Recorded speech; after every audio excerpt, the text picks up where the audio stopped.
नहमदहू नसल्ली अला रसूलिल करीम अम्मा बाद फ़अऊज़ु बिल्लाहि मिनश शैतानिर रजीम बिस्मिल्लाहिर रहमानिर रहीम। हाज़रीन व सामीन अस्सलामु अलैकुम। जीअं त अॼु असांजो टॉपिक आहे रमज़ान शरीफ़ ऐं लैलतुल क़द्र। इरशाद रब्बानी आहे त या अय्युहल्लज़ीना आमनू कुतिबा अलैकुमुस सियाम कमा कुतिबा अलल लज़ीना मिन क़ब्लिकुम लअल्लकुम तत्तक़ून।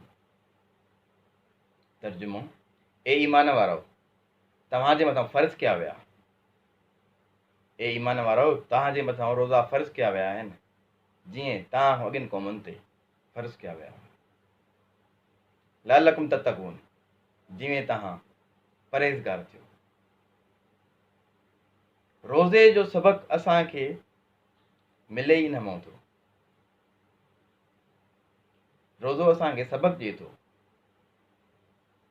परहेज़गारीअ जो, ॿिए जो अहसासु थियण जो त हिकु वेलो असां जेकॾहिं मानी नथा खाऊं त असांजी कैफ़ियत छा थी थिए, या 8, 10, 12 कलाक जेकॾहिं असां को खाधो पीतो नथा खाऊं त उन जो अहसासु असांखे जाॻे थो। जेकॾहिं कंहिं ग़रीब गुरबे वटि 2 वेला मानी न आहे, खाधो खुराक न आहे, त उहो कीअं गुज़र कंदा हूंदा। इहो असांखे अहसासु ॾियारे थो रोज़ो। बुरनि कमनि खां रुकाए थो, अहिड़नि कमनि खां रुकाए थो जेको असां आम ज़िंदगीअ में कमु कयूं था, उन्हनि खां हर बुराईअ खां रोके थो रोज़ो। ॾींहंनि में मोतबर ॾींहुं, आला ॾींहुं जुमे जो ॾींहुं, ऐं महीननि में रमज़ान शरीफ़ जो महीनो। महीननि में रमज़ान शरीफ़ सभिनी महीननि खां आला महीनो, ऐं साल में लैलतुल क़द्र। बिस्मिल्लाहिर रहमानिर रहीम। इन्ना अंज़लनाहु फ़ी लैलतुल क़द्र। असां हिन क़ुरान खे लैलतुल क़द्र में नाज़िल फरमायोसीं। वमा अदराका मा लैलतुल क़द्र। तव्हांखे ख़बर आहे त लैलतुल क़द्र छा आहे? लैलतुल क़द्र खैर मिन अल्फ़ि शहर। लैलतुल क़द्र उहा आहे जेका 1000 महीननि खां अफ़ज़ल आहे। तनज़्ज़ुलुल मलाइकतु वरूह फ़ीहा बिइज़्नि रब्बिहिम मिन कुल्लि अम्रिन सलाम हिय हत्ता मत्लइल फ़ज्र। हिन राति में मलाइका ऐं रूह आसमान खां ज़मीन जी तरफ़ लहंदा आहिनि ख़ुदा ताला जे हुकुम सां। हीअ राति भलाई ऐं सलामतीअ जी आहे जेका वेंदे सुबुह जो सिॼ उभरण ताईं जारी रहंदी आहे।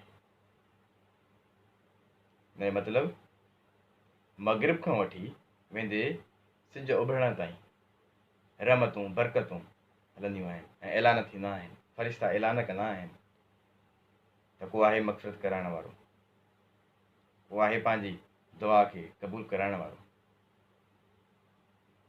वाक़िअनि में ईंदो आहे त हज़रत जिब्राईल अलैहिस्सलाम पंहिंजे फ़रिश्तनि सां खाना काबतुल्लाह ते अची करे झंडो हणंदो ऐं ॿियनि फ़रिश्तनि खे चवंदो आहे तव्हां रूह ज़मीन ते फैलिजी वञो।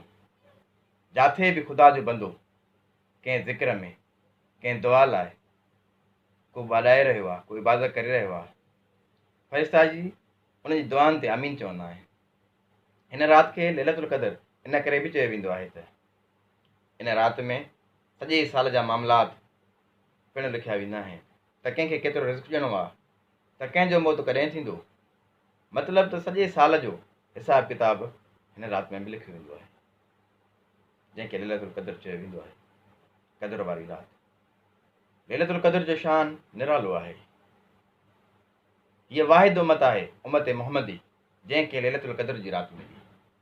छो त अॻियुनि क़ौमुनि में माण्हुनि जूं उमिरियूं 100 साल थींदियूं हुयूं, पर उम्मत मुहम्मदी जूं उमिरियूं नंढियूं आहिनि, घटि आहिनि। जंहिं करे नबी करीम सल्लल्लाहु अलैहि वसल्लम खे तोहफ़ो मिलियो त हिन हिकु राति में जेको मोमिन इबादत कंदो, रब खे राज़ी कंदो, रब खे रिझाईंदो, उन जो सवाबु इन हिकु राति में हुन 1000 साल इबादत कई, उन खां बि वधीक अफ़ज़ल आहे। इहो शान आहे हिन राति। किन रवायतनि में अचे थो त हज़रत सल्लल्लाहु अलैहि वसल्लम जन इसराईल जे हिकु शख़्स जो ज़िक्र फरमायो जेको 1000 महीननि खां वधीक जहाद करे रहियो हुयो। उन ते असहाब सगुरनि खे रीस आई त या रसूलल्लाह, त असांजी उमिरियूं त घटि आहिनि, त असांजा अमाल बि घटि थींदा। तंहिं सबब सां बि लैलतुल क़द्र असांखे मिलियल आहे। नबी करीम सल्लल्लाहु अलैहि वसल्लम जन इसराइल जे 4 बुज़ुर्गनि जो ज़िक्र फ़रमायो। हज़रत अयूब, हज़रत ज़िक्रिया, हज़रत हज़कील, हज़रत यूशा अलैहिस्सलाम, जंहिंजी उमिरि 80 साल ताईं हुई। अलाह ताला जी इबादत में मशगूल रहिया ऐं अखि छिंभ जे बराबरि बि अलाह ताला जी नाफ़रमानी न कयां। उन ते असहाब सगोरनि खे हैरत थी त उते हज़रत जिब्राईल अलैहिस्सलाम जन पहुता ऐं सूरतुल क़द्र ॿुधायऊं। अचो त हाणे सूरत खे ख़ुलासे ज़रिए असां सम्झण जी कोशिशि कयूं था। इन्ना अंज़लनाहु फ़ी लैलतुल क़द्र, बेशक असीं क़ुरान पाक खे लैलतुल क़द्र जी राति में नाज़िल फ़रमायोसीं। यानी क़ुरान पाक लोहे महफ़ूज़ मां लैलतुल क़द्र वारी राति आसमान ऐं ज़मीन ते आंदो वियो। उहा आहे लैलतुल क़द्र जी राति, जंहिं राति क़ुरान पाक लोहे महफ़ूज़ मां ज़मीन ऐं आसमाननि ते बयानु कयो वियो, लाथो वियो। जो क़ुरान शरीफ़ उन राति में नाज़िल थियो आहे त उन राति जी बरकतूं ॿियूं काफ़ी आहिनि, छो जो क़ुरान पाक जो जंहिं शइ सां निस्बत थींदी आहे उनजो मर्तबो बि आला थी वेंदो आहे। ॾिसो, आम पनो हूंदो आहे, उन ते जेकॾहिं असां क़ुरान शरीफ़ लिखूं था उन खे केॾो मान मर्तबो ॾींदा आहियूं। पाठो आहे जो क़ुरान शरीफ़ सां लॻी थो वञे त उहो आला मर्तबे वारो थी थो वञे। कपिड़ो आहे जेको क़ुरान शरीफ़ खे असां वेड़ींदा आहियूं उहो कपिड़ो आला थी थो वञे, उनजी अदब ऐं एतिराम कयो थो वञे। मतिलबु त क़ुरान सां जंहिंजो तालुक़ु थिए थो उनजो शान बि निरालो थी थो वञे। फ़रिश्तो क़ुरान पाक खणी थो अचे, पैगाम खणी थो अचे, उन फ़रिश्ते जो मक़ाम बि आला थी थो वञे, फ़रिश्तनि जो सरदार थो थी वञे। ख़ैरुकुम मन तअल्लमल क़ुरान वअल्लमहु, तव्हां मां बहितरीनु शख़्स उहो आहे जेको क़ुरान पाण पढ़े ऐं ॿियनि खे पढ़ाए। क़ुरान जो ॾिसो सही न, आला शान आहे। जंहिंजो क़ुरान सां वास्तो आहे उनजो शान बि आला आहे, उनजो मर्तबो बि आला आहे। लैलतुल क़द्र ख़ैर मिन अल्फ़ि शहर, तव्हांखे ख़बर आहे त हीअ क़द्र वारी राति छा आहे, हिनजी अहमियत छा आहे? क़ुरान पाण थो ॿुधाए इहा 1000 महीननि रातिनि खां बहितर आहे। हिकु राति में तव्हां इबादत कयो गोया कि तव्हां 1000 महीननि सालनि खां बि वधीक इबादत कई। तनज़्ज़लुल मलाइकत, टीं फ़ज़ीलत, इन राति में आसमान खां फ़रिश्ता लहंदा आहिनि। ही उहे मलाइक आहिनि जंहिं वक़्तु तुंहिंजो वजूदु ठहे पियो त इनकार कयो हो, उन ख़ुदा खे चयो त हीअ त फ़साद पैदा कंदा। ऐं तुंहिंजो वजूदु छा आहे, इंसान जो वजूदु छा आहे, थोरो फ़िक्र कयो। उन्हनि जे लाइ फ़रिश्ता लहंदा ऐं ॾिसंदा त ख़ुदा जा बंदा छा था कनि। ऐं कंहिं रवायतनि में अचे थो त जंहिं महिल हीअ राति गुज़री वेंदी उन खां पोइ फ़रिश्ता पंहिंजे फ़रिश्तनि जे सरदार हज़रत जिब्राईल अलैहिस्सलाम खां पुछंदा त हीअ राति गुज़री वई, ख़ुदा ताला छा फ़रमायो? ऐं हज़रत जिब्राईल हुननि खे ॿुधाईंदो त ख़ुदा ताला फ़रमायो आहे त उहे शख़्स अॼु जी आहे, उहे शख़्स जंहिं हिन राति खे इबादत में गुज़ारियो, उन्हनि जी ज़िंदगी ऐं आख़िरत संवारजी वई। चौथीं फ़ज़ीलत व रूह लही ईंदा आहिनि, फ़रिश्ता लही ईंदा आहिनि। रूहनि सां गॾु हज़रत जिब्राईल अलैहिस्सलाम फ़रिश्तनि जो सरदार पिणु ईंदो आहे ऐं ॾिसंदा आहिनि जेको शख़्स इबादत में मशगूल हूंदो आहे उन्हनि जी दुआउनि में फ़रिश्ता आमीन चवंदा आहिनि ऐं उन्हनि जी रहमत लाइ दुआऊं घुरंदा आहिनि। मतिलबु त इंसान जे हक़ लाइ, इंसाननि जे लाइ फ़रिश्ता बि इन राति में दुआऊं घुरंदा आहिनि। इन राति खे आम न सम्झो, इन राति में पंहिंजी बख़्शिश करायो। केतिरियूं असां रातियूं गुज़ारे था वञूं, केतिरा फ़ज़ूल वक़्त कयूं था। जेकर असां इन राति खे सही तरीक़े सां ख़ुदा जी यादि में यादि गुज़ारियूं त असांजी ज़िंदगी ऐं आख़िर संवारजी वेंदी। जॾहिं फ़रिश्ता ऐलान था कनि को आहे पंहिंजी बख़्शिश कराइण वारो, असां हुनजी बख़्शिश करायूं, ख़ुदा ताला हुनजी बख़्शिश कंदो। पंजी फ़ज़ीलत बेइज़्ने रब्बे मिन कुल्लि अम्र, यानी पंहिंजे परवरदिगार जे हुकुम सां भलाई खणी ज़मीन ॾांहुं अचनि था। ऐं छहीं फ़ज़ीलत सलाम, यानी फ़रिश्ता सलाम कंदा आहिनि, मोमिननि ते सलामती कंदा आहिनि। सॼी राति सलामती असंदी आहे। इहो सॼी राति सिलसिलो हलंदो आहे, हिकिड़ी फ़ौज ईंदी आहे ॿी वेंदी आहे। ऐं सॼी राति सलामती हलंदी आहे हता मतलाइल फज्र, जेसि ताईं सुबुह जो सिज उभिरे तेसि ताईं फ़रिश्तनि जो अचु वञु हूंदो आहे ऐं मोमिननि लाइ दुआऊं घुरंदा आहिनि ऐं सलामती ॾींदा आहिनि, हथ मिलाईंदा आहिनि, ख़ुशियूं ॾींदा आहिनि। इहो मतिलबु न आहे त इहा कंहिं ख़ासि मख़सूस हिसे में थींदी आहे, इहा मग़रिब खां स्टार्ट आहे, वेंदे सुबुह जो सिज उभरण ताईं सॼी राति रहमतूं हलंदियूं आहिनि, बरकतूं हलंदियूं आहिनि, सॼी राति ऐलान थींदा आहिनि, सलामतियूं थींदियूं आहिनि।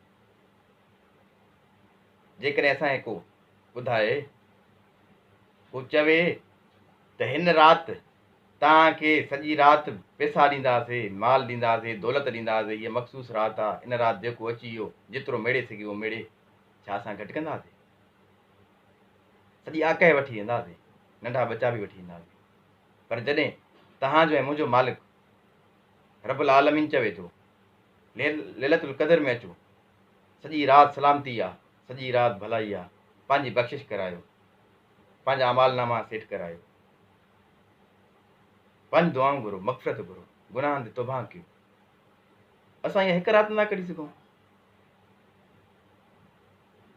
थोरो फ़िक्रु कयूं, दुनिया लाइ असां केतिरो था जाकुड़ियूं, पर ख़ुदा जी इबादत में बि कॾहिं गुज़ारियूं। ख़ुदा जी इबादत आहे पर पंहिंजो फ़ाइदो आहे, मिलंदी असांखे मिलंदी न। बुरा कम केरु थो करे? असां था कयूं न। बख़्शे केरु थो? रब थो बख़्शे। इन राति में रब बख़्शे थो, छो न बख़्शायूं, छो न इनाम हासिलु कयूं? इन राति में इनाम आहे, इनाम हासिलु कयूं।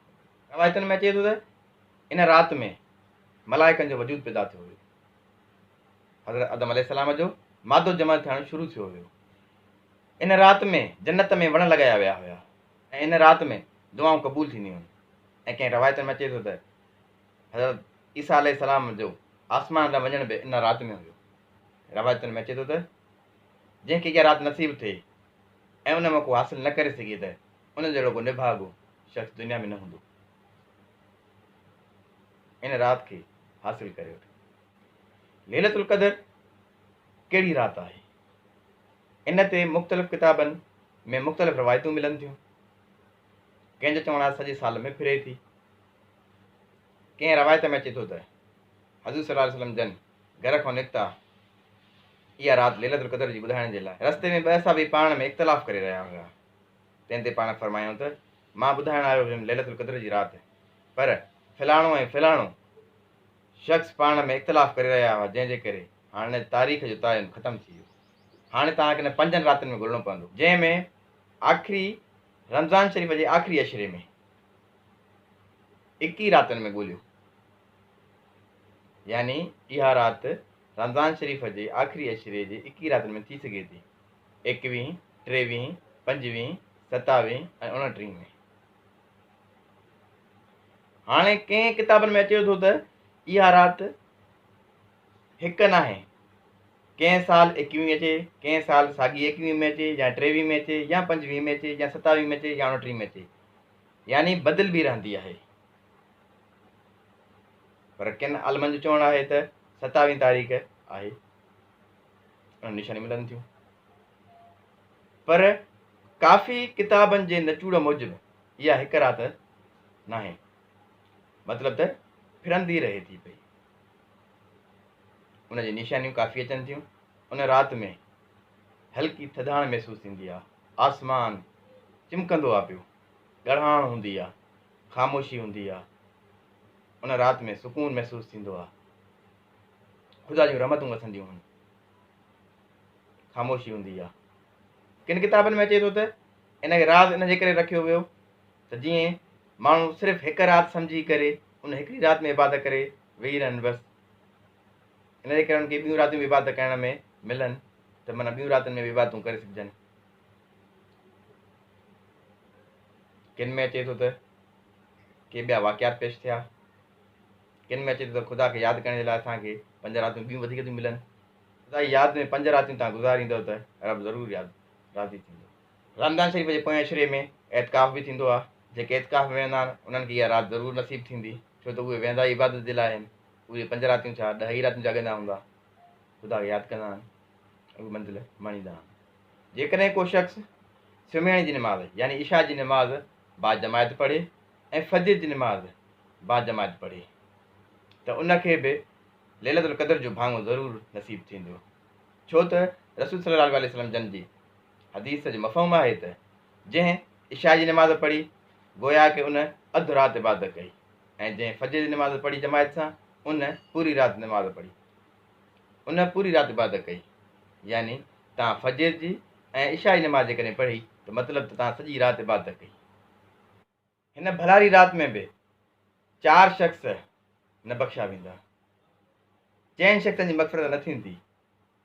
हिकु उहो शख़्स जेको शराब पीअंदड़ आहे यानी नशो कंदड़ आहे, पंहिंजे नशे में गाफ़िल थी वेंदो आहे, पंहिंजा होश हवास विञाए वेहंदो आहे, भले ऐं बुरे जी तमीज़ विञाए वेहंदो आहे।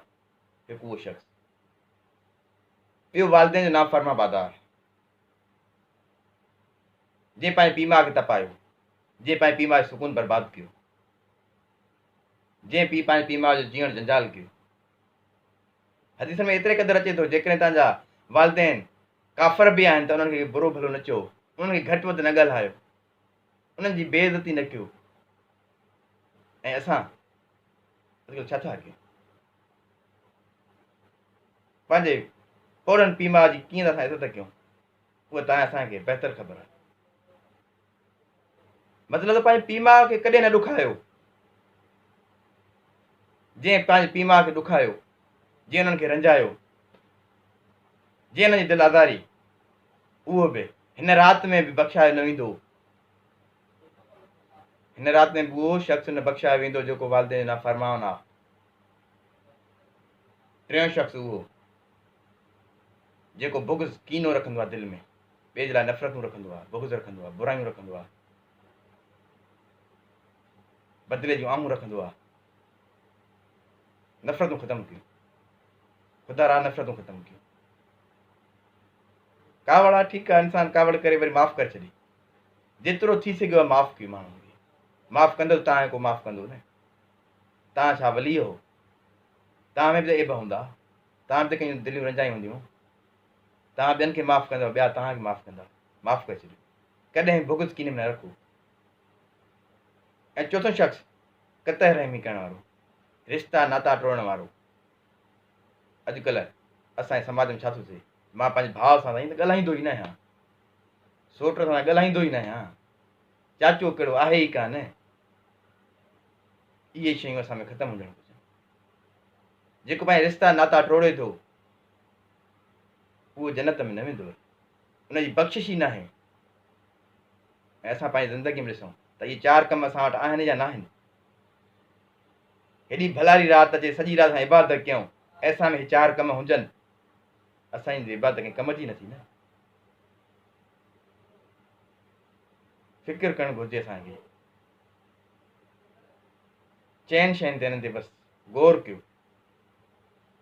हिन राति में, अॼोकी राति में असां दुआ कयूं, हर कंहिंखे माफ़ु कयूं, हर कंहिंखे माफ़ु कयूं, हर कंहिं सां खिली ॻाल्हायूं।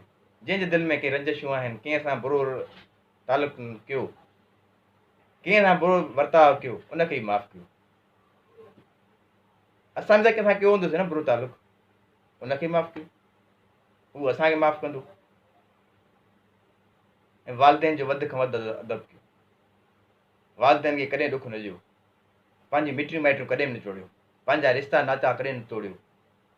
जेको रिश्ता ऐं नाता टोड़ींदो आहे उहो मोमिन नथो थी सघे, उनजी बख़्शिश ई न आहे। हेॾी राति अचे थी, हेॾी भलारी राति आहे, उन में ई बख़्शिश न आहे त आम कीअं थींदी। थोरो फ़िक्र कयो। थोरी नंढी ॻाल्हि ते, वॾी ॻाल्हि ते असां पंहिंजे कावड़ थी था वञूं, रिश्ता नाता टोड़े था वेही रहूं, पंहिंजनि खां परे था थी वञूं। घरू मसइलनि में असां हिक ॿिए सां ॻाल्हायूं नथा पिया। इहे रिश्ता नाता टोड़ण वारो जेको आहे कॾहिं बि जन्नत में न वेंदो। भले केॾियूं ख़ैरातूं करे, सखातूं करे, देगियूं लाहे, क़ुर्बानियूं करे, कुझु बि करे न, हिन भलारी राति में न बख़्शियो वेंदो त अॻिते कहिड़ा असांजा माल हूंदा। कोशिशि करे पंहिंजे दिलि मां बुग़्ज़ कढो, नफ़रतूं कढो, मोहबतूं कयो, दरगुज़र कयो, जेतिरो थी सघेव दरगुज़र कयो। इंसान आहे, कावड़ ईंदी आहे, कावड़ खे पोइ थधे सीने थी करे रिलैक्स थिए वरी हुन सां ॻाल्हाए मिले बुग़्ज़ न रखो असां रखंदा आहियूं बुग़्ज़ कंहिंसां मां नफ़रत थी वई सॼी उमिरि नफ़रत सां ॻाल्हाइणो ई न आहे उहो शख़्स जन्नत में न वेंदो आहे फिक्र कयो चल मालिक साईं तव्हां ऐं असांखे हिन बाबरकत राति में मग़फ़िरत फ़रमाए पंहिंजी बाज फ़रमाए ऐं असांखे बुग़्ज़ कीनो दिलि मां कढे वालदेन जे लाइ मोहबत पैदा करे पंहिंजनि लाइ मोहबत पैदा करे मिटनि माइटनि सां अहलो अयाल सां मोहबत पैदा करे हर बुराईअ खां दूर फ़रमाए